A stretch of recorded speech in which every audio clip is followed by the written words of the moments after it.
Hello everyone, my name is Patel Dharti. Today we will study about Standard 9, Unit 1, Cheetah's Tear. તો આપણે ચિતાસ ટીયરનું lesson ભણતા પહેલા ઝુલુ ટ્રીબ વિશે થોડી સમજ મેળવીએ. ઝુલુ ટ્રીબ એક પ્રકારની જાતિ છે. તેનું લોકેશન તે ક્યાં આવેલી છે? તે સાઉથ આફ્રિકા ખંડમાં તે જાતિ વસે છે. પોપ્યુલેશન તેની વસ્તી છે 9.2 મિલિયન. લેંગ્વેજ તેની ભાષા છે ઇસીઝુલુ, ઝુલુ એન્ડ ઇંગ્લિશ. જેમાં આપણે હિન્દી ઇંગ્લિશ ઉપયોગ કરીએ એવી તે લોકો આ ભાષા વાતચીત કરવા માટે ઉપયોગ કરે છે. રિલિજિયન એટલે કે ધર્મ, તેમનો ધર્મ છે ક્રિશ્ચિયન એન્ડ ટ્રેડિશનલ બિલીફ. તે ટ્રેડિશનલ પારંપરિક વિચારમાં તે લોકો વિશ્વાસ ધરાવે છે. રાઇટ્સ એટલે કે કયા સ્ટેજ છે? તો બર્થ એટલે જન્મ, પબર્ટી એટલે પુખ્ત વય, મેરેજ એટલે મેરેજનો સમયગાળો એન્ડ ડેથ એટલે મૃત્યુ. ક્લોથિંગ એટલે તે લોકો કેવા કપડાં પહેરે છે. બેડ્સ, ગોટ સ્કિન બેન્ડ તે લોકો બેડ પછી બકરીના કે કોઈ પ્રાણી છે તેના સ્કિન હોય તેના ચામડાનો ઉપયોગ કરે છે પોતાના વસ્ત્ર માટે, અથવા કોઈ મોટા વૃક્ષ હોય તેના પાંદડાનો પણ ઉપયોગ કરે છે.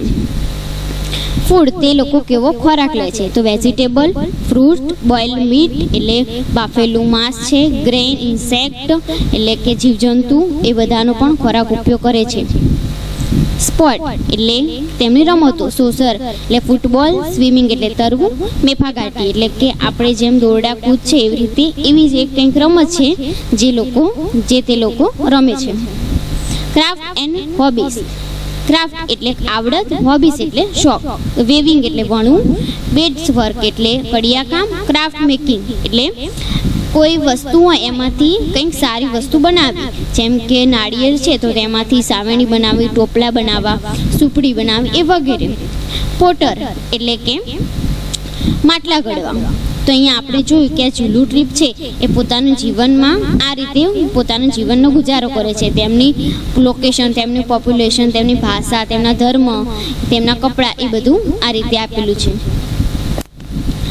હવે આપણે સ્ટોરી ઓવરવ્યૂ જોઈશું. સૌથી પહેલાં આપણે ચિતાસ ટીયર જે તેનું મેઇન શીર્ષક છે તેના વિશે થોડી સમજ મેળવીએ. એકદમ સહેલું શીર્ષક છે ચિતાના આંસુ. અહીંયા આપણે જોઈએ કે ચિતા પછી એપોસ્ટ્રોફી એસ આપેલો છે. તેનો મિનિંગ થાય છે નૂની નૂના. તેને હંમેશા ઓફની જગ્યાએ ઉપયોગમાં લેવામાં આવે છે. અહીંયા એપોસ્ટ્રોફી એસનો મિનિંગ શું થાય કે કોઈ પ્રાણી અથવા કોઈ વ્યક્તિની કોઈ વસ્તુ પ્રત્યે માલિકી. જેમ કે આપણી કોઈ વસ્તુ હોય તો આપણે એવું નહીં કહેતા કે આ મારી પેન છે, આ મારી ફ્રેન્ડની પેન છે, આ હેતલની બુક છે, એવી રીતે. તો અહીંયા આપણે કહી શકીએ કે ચિતાના આંસુ, કૂતરાના પગ, એવી રીતે. હવે અહીંયા આપણે પાઠમાં કેરેક્ટર વિશે જાણીએ. ઈદી એન્ડ સન્નો આ બે કેરેક્ટર છે. ઈદી ઝુલુ શિકારી છે. એ ઝુલુ ટ્રીપ જે આપણે આગળ જોઈ એનો એક શિકારી છે. સન્નો પણ ઝુલુ શિકારી છે, પણ અહીંયા એને સમજદાર માણસ તરીકે પોતાની ભૂમિકા ભજવી છે, એટલે આપણે અહીંયા સમજદાર માણસ તરીકે તેને ઓળખીશું. હવે આપણે લેસનની શરૂઆત કરીએ. Long ago a Zulu hunter was sitting under a tree. લાંબા સમયથી એક ઝુલુ શિકારી ઝાડ નીચે બેઠો હતો. હન્ટર એટલે શિકારી. અહીંયા જે બ્લુ કલરની અંડરલાઇન કરી છે એ સ્પેલિંગ તરીકે તમે નોટ કરી શકો. હન્ટર એટલે શિકારી. His name was Idi. તેનું નામ ઈદી હતું. He saw a large herd of deer grazing in lush green meadow. હિસ્સો એટલે જો, લાર્જ એટલે મોટું, હર્ડ એટલે ટોળું, ડિયર એટલે હરણ, ગ્રેઝિંગ એટલે ચરતું, લૂસ ગ્રીન મેડો, મેડો એટલે બીડ. એક લીલું છમ જે બીડ હતું ત્યાં તેને હરણનું ટોળાને ચરતો જોઈ. અહીંયા તમે ચિત્રમાં જોઈ શકો કે આવી રીતે ટોળાવાળો ભાગ હોય એને મેડો કહી શકાય. તો અહીંયા આપણે એટલા ફકરાનું ગુજરાતી ફરીથી કરીએ કે લાંબા સમયથી ઝુલુ હન્ટર એ ઝાડ નીચે બેઠો હતો. તેનું નામ ઈદી હતું અને તેને એક લીલાછમ ટોળા પર એક હરણના ટોળાને ચડતું જોયું. હવે અહીંયા આપણે ડિયરનું જોઈએ, જે અંડરલાઇન કરી મેં તમને દર્શાવ્યું છે. ડિયરનું એક વચન અને બહુવચન હંમેશા સેમ રહે છે. તેના સ્પેલિંગમાં કોઈ ફેરફાર થતો નથી. આગળ હી સેડ ટુ હિમસેલ્ફ. જે હન્ટર છે પોતાની જાતમાં વાત કરે છે, પોતાની સાથે પોતાને હિમસેલ્ફ પોતાની જાત સાથે વાત કરે છે. This deer are really wonderful. Wonderful એટલે સુંદર, beautiful. This deer are really wonderful. તે જે હરણ છે ખૂબ જ સુંદર છે. But I have to run a lot to catch one of them. પરંતુ તેમાંથી મારે કોઈ એકને પકડવા માટે ખૂબ જ મહેનત કરવી પડે અથવા ખૂબ જ દોડવું પડે. Can there be an easy way to get one. શું આમાંથી મને કોઈ એક સરળતાથી મળી શકે? તે પોતાની જાતે વિચારે છે કે શું એવો કોઈ રસ્તો છે કે હું આને બેઠા બેઠા અથવા સરળતાથી મેળવી શકું? તો અહીં આપણે જોયું કે તે ઈદી છે એને પેલા હરણ તો ગમે છે પણ એને શિકાર પણ કરવો છે, પણ તે બહુ આળસુ છે, એમ બેઠે બેઠે પોતાને શિકાર લેવો છે. તો હવે આપણે આગળ પ્રશ્ન તરફ વળીએ. Who was ઈદી? ઈદી કોણ હતો? તો Idi was a Zulu hunter. What did Idi see? ઈદીએ શું જોયું? Idi saw large herd of deer grazing in lush green meadow. તેને એક હરણના ટોળાને ચરતું જોયું. Suddenly he saw a female cheetah crawling silently closer to the grazing animal. Suddenly એટલે અચાનક. Female ચિતા એટલે કે માદા ચિતા. ક્રોલિંગ એટલે ધીમેથી. અચાનક માદા ચિતા ધીમેથી જે ગ્રેઝિંગ એનિમલ જે ચડતું હતું જે ટોળું ડિયરનું તેના તરફ ઘસી તેના તરફ જઈ. ધેન પછી she left and caught a deer. Left એટલે કૂદકો મારો.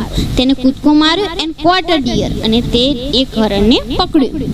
આફ્ટર સમ ટાઈમ એ થોડા સમય પછી હર ટુ યંગ કબ્સ એટલે બચ્ચા, તેના બે નાના નાના બચ્ચા come out of the bush એક જાળીમાંથી બહાર નીકળ્યા. તો અહીંયા આપણે જોઈએ કે એક જે માદા ચિતા હતી એ ધીમે રહીને આવી અને તે હરણના જે ટોળા ઉપર તેને કૂદકો મારી અને એક હરણનો શિકાર કર્યો અને પછી તેના નાના બે બચ્ચા આવ્યા. અહીંયા આપણે ચિત્રમાં જોઈ શકીએ. દે ઓલ એન્જોય ધેર મીલ અને પછી તે સાથે મળીને તે ખોરાકને માણવા લાગ્યા. મીલ એટલે ખોરાક. ઈદી આઈસ બ્રાઇટલી. ઈદીની આંખો ચમકી. They sparked with an idea. તેને મનમાં એક આઈડિયા ચમક્યો. સ્પાર્કડ એટલે ચમકવું. હી એનવાઇડ ધ કપ્સ. તેને તે બચ્ચા ઉપર ઈર્ષા થવા લાગી. એનવી એટલે ઈર્ષા. એનવીનું ભૂતકાળ થાય envied. Can I be lucky as this beautiful cubs? શું હું આ બચ્ચાની જેમ લકી ના હોઈ શકું? એવું તે પ્રશ્ન પૂછે છે પોતાની જાતને.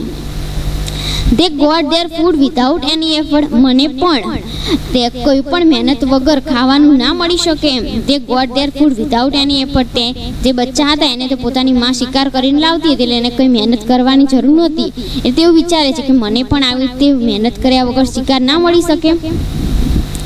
Can I have a hunter like their mother? Like એટલે જેમ, ધેર મધર એટલે તેની મમ્મી જેવું. શું મને પણ એની મમ્મી જેવું કોઈ શિકારી ના મળી શકે જે બેઠા બેઠા મને શિકાર કરીને આપે? હી થોટ એવું તે વિચારે છે.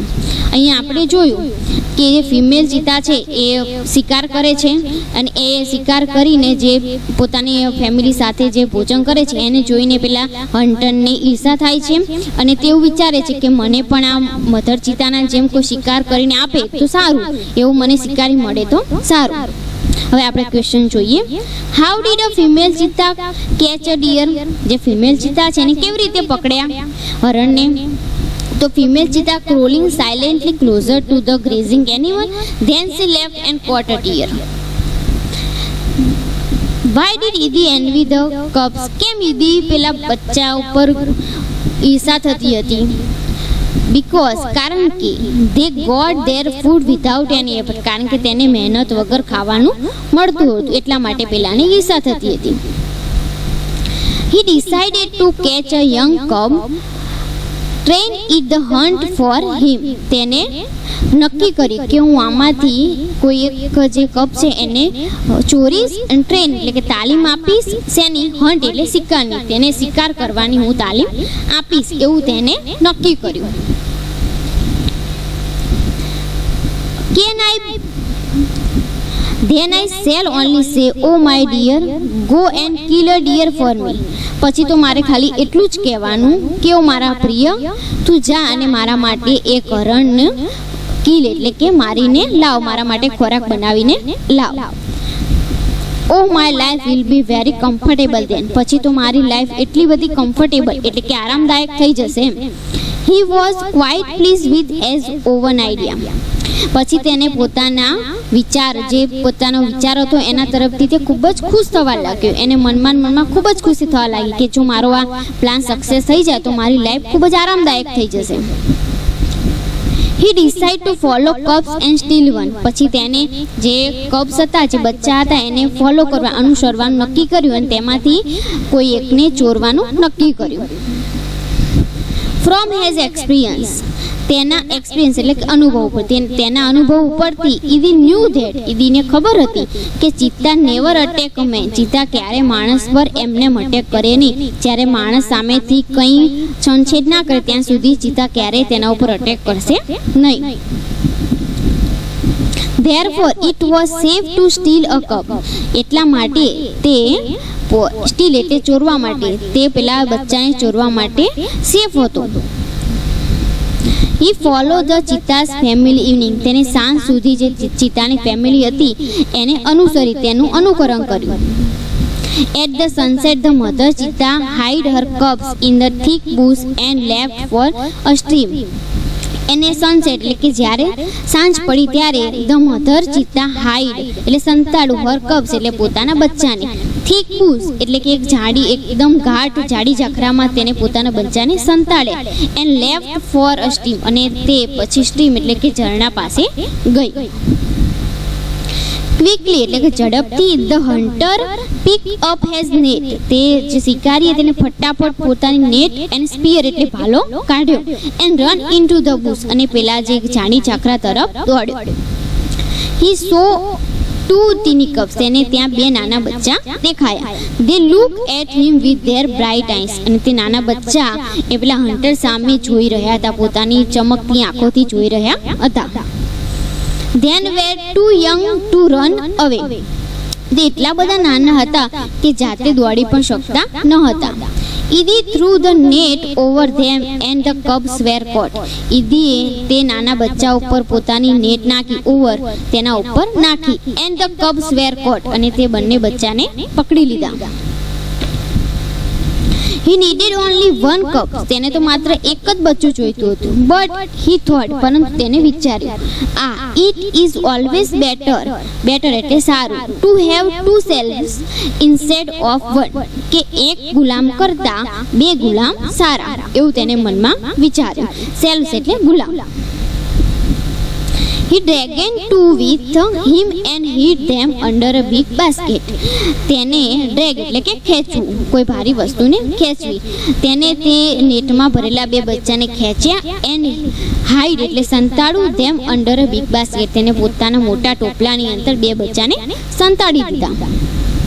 તો અહીંયા આપણે જોઈએ કે જે ઈદીએ જે પોતાનો પ્લાન કર્યો હતો જે બચ્ચાને ચોરવાનો, એ પોતાને એને સક્સેસ કર્યો, તે બંને બચ્ચાને તેને ચોરી લીધા. હવે આપણે પ્રશ્ન તરફ આગળ વધીએ. Question number 5, what did Idi decide to do? ઈદીએ શું નક્કી કર્યું? He decide to follow cubs and steal one. તેને તે બચ્ચાને ફોલો કરવાનું અને સ્ટીલ વન ચોરવાનું નક્કી કર્યું. What did the mother cheetah do in the evening? સાંજે મધર ચિતાએ શું કર્યું? તો the mother cheetah in the evening cheetah hid her cubs in thick bush and left for her stream. તેને સાંજે પોતાના બચ્ચાને સંતાડી દીધા અને પછી તે ઝરણા પાસે ગઈ. The mother cheetah returned after a while. જ્યારે જે મધર ચિતા હતી એ સ્ટ્રીમમાંથી પાછી વળી. He did not find her cubs. તેને તેના બચ્ચા દેખાયા નહીં. She looked all around. તેને બધી બાજુ જોયું. First of all she became angry and jumped wildly. તે શરૂઆતમાં તો ખૂબ જ ગુસ્સે થઈ ગઈ અને jumped wildly. વાઇડલી એટલે ખૂબ જ ઊંચા પહોળા કૂદકા મારવા લાગી. સી સ્નીપ એટલે કે સૂંઘવું. એ જે પ્રાણીઓ હોય એ સૂંઘીને પોતાની જે બચ્ચા હોય એને સૂંઘીને ઓળખી શકે છે, એમને સૂંઘવાની શક્તિ સારી હોય છે. She sniffed all around. તેને બધી બાજુ સૂંઘ્યું. But alas she could not find her deer babies. પરંતુ તેને પ્રાણ પ્રિય તેના જે બચ્ચા હતા કે ક્યાંય મળ્યા નહીં. At last she become sad and started crying. અને પછી એટ લાસ્ટ એટલે કે છેવટે તે ઉદાસ થઈ ગઈ અને રડવા લાગી. She cried and cried for the whole night till the next evening. તે આખી રાત રડી અને છેક બીજા દિવસની સાંજ સુધી રડ્યા કરી.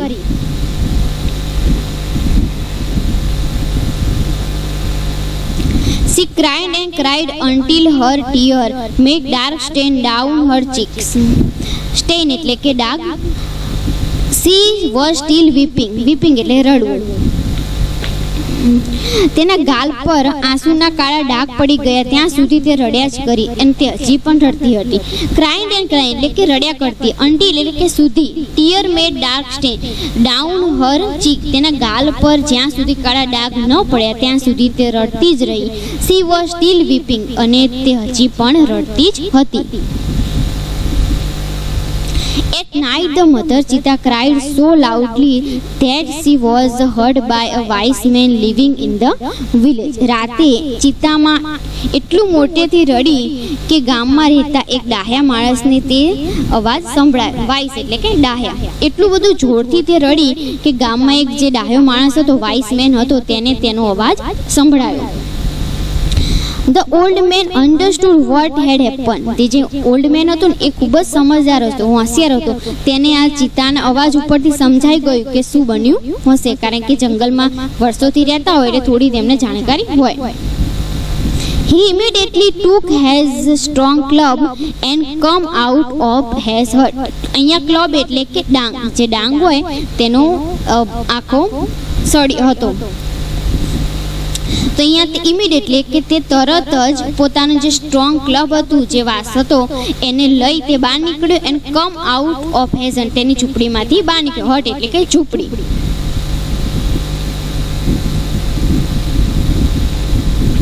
This old man, Sanno, was very wise. તે વૃદ્ધ માણસ, તેનું નામ શું હતું? સન્નો. તે ખૂબ જ હોશિયાર હતો.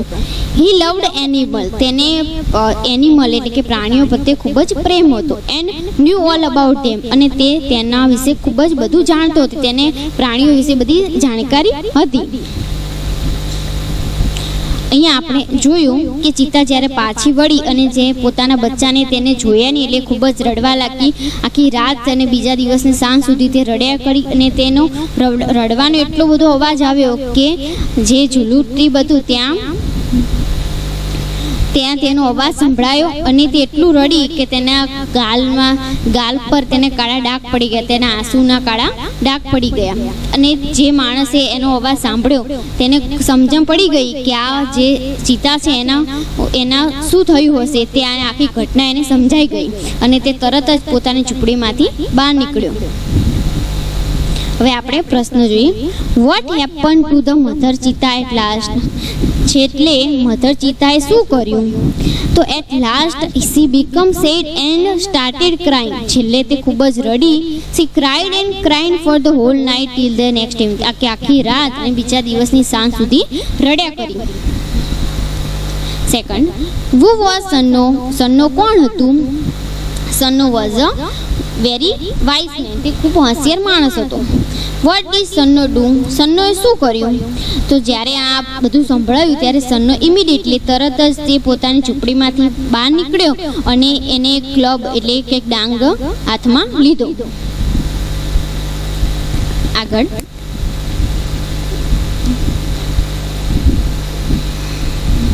When Sanno found out the hidden cups, he knew that it was the wicked idea. જ્યારે સન્નોએ પેલા હાઈડ એટલે કે સંતાડેલા બચ્ચાને શોધ્યા, હિન્યુ એટલે કે જાણવું, તેને જાણ થઈ ગઈ કે આ કાર્ય વિકડે એટલે કે દુષ્ટ, પેલા દુષ્ટ ઈદીનો જ વિચાર હોઈ શકે.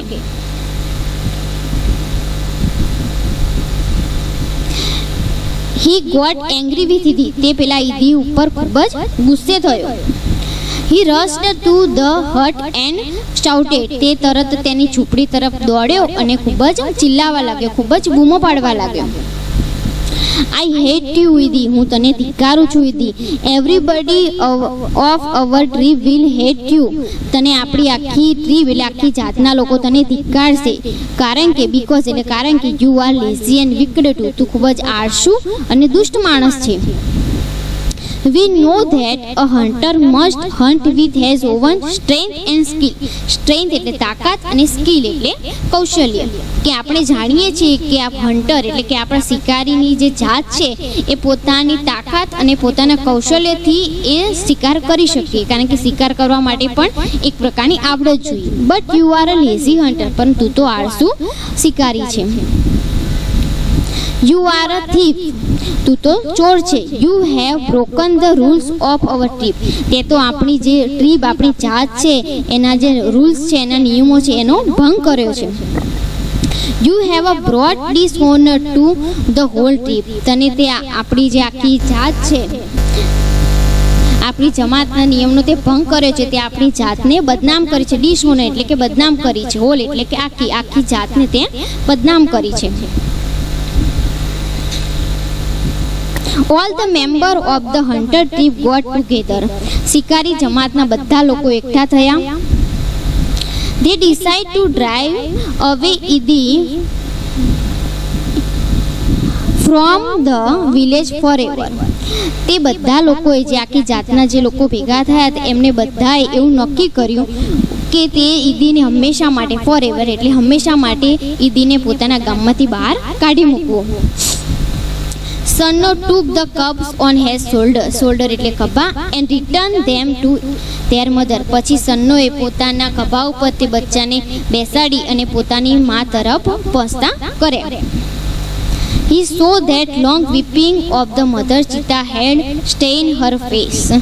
તેણે જોયું કે ખૂબ લાંબા સમય સુધી રડવાથી માના ચહેરા પર કાયમને માટે કાળા ડાઘ પડી ગયા હતા. અહીંયા આપણે જોયું કે હવે આપણને સમજાય કે ચિતા સ્ટીયર કેમ હેડિંગ આપવામાં આવ્યું છે, કેમ તેનું ટાઇટલ, કારણ કે તે પોતાના બચ્ચાને એટલો પ્રેમ કરતી. આપણે જેમ માનવ જાતિમાં પણ આપણે પોતાના બચ્ચા માને પોતાના બચ્ચા ઉપર લાગણી હોય એમ આ પશુ જાતિને પણ પોતાના બચ્ચા ઉપર લગાવ હોય, ભાવના હોય. અને એના બચ્ચા ખોવાથી તેને ખૂબ દુઃખ થયું હતું અને એના રડવાથી તેના હંમેશા માટે તેને પોતાના ગાલ ઉપર ડાઘા પડી ગયા હતા. તો આપણે અહીંયા જોયું કે એક જે સન્નો નામનો સારો માણસ હતો તેને તે બચ્ચાને સંતાડેલા બચ્ચાને શોધ્યા અને પોતાની માની પાસે પહોંચતા કર્યા. હવે આપણે પ્રશ્ન તરફ વળીએ. Why did Sanno get angry with Idi? કેમ સન્નો પેલા ઈદીને ગુસ્સે થયો, ઈદી ઉપર ગુસ્સે થયો? Because Idi was a lazy and wicked man and broken the rules of our trip. તેને પોતાની જાતનું જે પોતાની જાત હતી એના રૂલ્સનો ભંગ કર્યો હતો અને તે ડિસઓનર હતો. તેને પોતાની જાતને બદનામ કરી હતી. Dishonour to the whole tribe, તેને પોતાની જાતને બદનામ કરી હતી. What did Sanno do for the cubs? સન્નોએ પછી શું કર્યું? Sanno took the cubs on his shoulder and returning them to their mother. તેને બચ્ચાને પોતાના ખભા ઉપર બેસાડી પોતાની મા પાસે પહોંચતા કર્યા. Thanking you by ધરતી પટેલ.